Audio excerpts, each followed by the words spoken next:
And I hope this wholesome learning process of this institution never stops.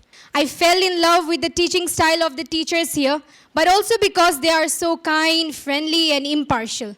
My sister informs me that she has talked with the principal of Nazir Ajmal Memorial College of Education about the BA program that the college offers, and that I should take admissions here, understanding my parents' worries, and give up my dreams of studying in Bangalore when the entire world was battling COVID-19.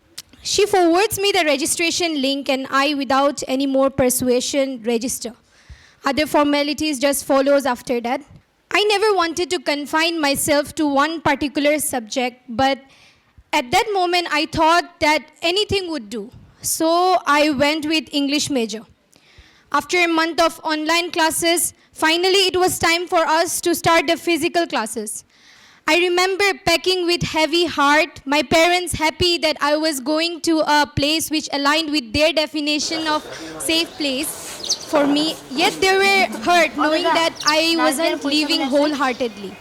But even when I was looking for colleges outside, I always had a fixed supplication in my prayers. I always prayed that wherever I go, let me find peace in it. Wherever I go, let my heart find peace in it. So little did I know that this supplication was going to be fulfilled in ways that I could never comprehend in the coming days. Fast forward to when our physical classes started, I was surprised, if not shocked, by by the atmosphere that I just landed in.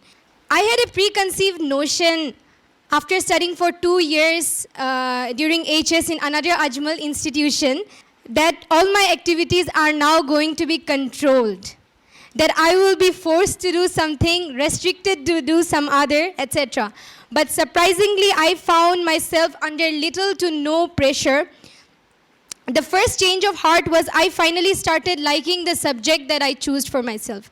I was blown away one day when our teacher in the class informed us that in literature, however and whatever you think, it is never wrong, provided you have justification for it.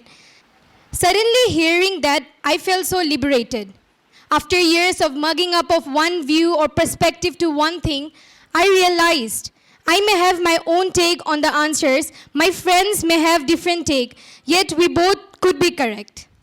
Now every time anybody asks me why this major, my answer is always the same. It liberates me, makes me ponder and have my opinion.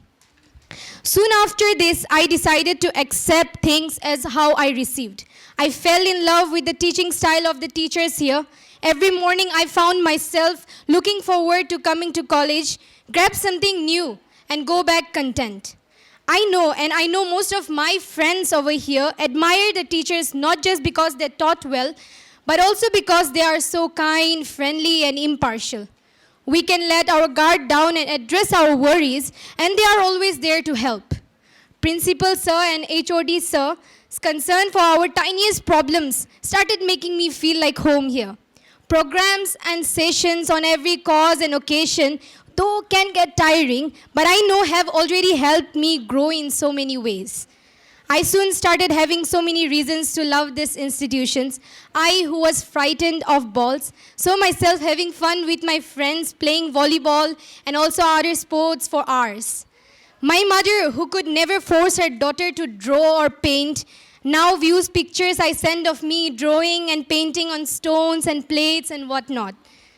All these are part of our curriculum here, and I hope this wholesome learning process of this institution never stops. As I tried to put in my efforts in everything that I did, I was soon humbled by the results that followed. Now, when I look back to where I was 10 months ago, I am grateful to see how much I have progressed. And what is more exciting is that this is not the end. Friends and seniors here are also one of a kind. It is difficult to not laugh around them. As I shed light to my good experiences here, I'm not denying the dark moments that I had. Some days I do feel low, I do feel wronged, I do feel lonely. But in the end of the day, I try to embrace them as human emotions and start the next day anew. As there is 2 more years ahead of us here for our batch, 1 year for our seniors and likewise our B.Ed seniors, I hope you and I will have a good time, fall but then stand back firm, cry but laugh more, fail but achieve more, and do all this together as a family, and in the end, leave with big smiles on our faces and a huge baggage filled with memories to cherish. Thank you so much for this opportunity.